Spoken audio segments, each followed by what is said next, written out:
साथियों नमस्कार, मैं कवि सीएल दीवाना फिर आपका यूट्यूब में स्वागत है। आइए सुनते हैं मुक्तक। जिंदगी तो बहुत जी चुके हैं, बचपन भी गुजार दिया है, युवा काल भी गुजर रहा है। जिंदगी तो बहुत जी चुके हैं, बचपना भी गुजार दिया है। जिंदगी तो बहुत जी चुके हैं, बचपना भी गुजार दिया है, युवा काल भी गुजर रहा है।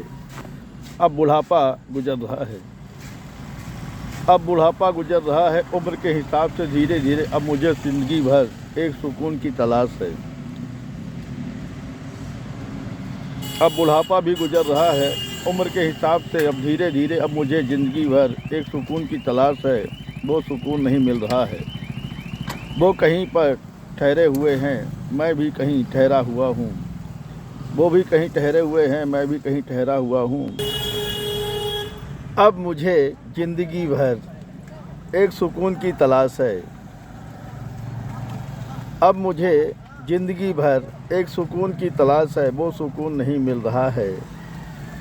वो कहीं पर ठहरे हुए हैं, मैं कहीं पे ठहरा हुआ हूँ। वो कहीं पे ठहरे हुए हैं, मैं कहीं पे ठहरा हुआ हूँ। ज़रूरतें तो हमेशा पड़ती रहती हैं। ज़रूरतें तो हमेशा पड़ती रहती हैं, कभी ज़रूरतें पूरी नहीं होती हैं। ज़रूरतें तो हमेशा पड़ती रहती हैं, कभी ज़रूरतें पूरी नहीं होती हैं। कहता है कवि सीएल दीवाना, कहता है कवि सीएल दीवाना, ज़रूरतें कभी पूरी नहीं होती हैं। अब ज़िंदगी में सुकून की तलाश है। ज़रूरतें कभी नहीं पूरी होती हैं, अब ज़िंदगी में सुकून की तलाश है। अब ज़िंदगी में सुकून की तलाश है। अब ज़िंदगी में सुकून की तलाश है। अब ज़िंदगी में सुकून की तलाश है।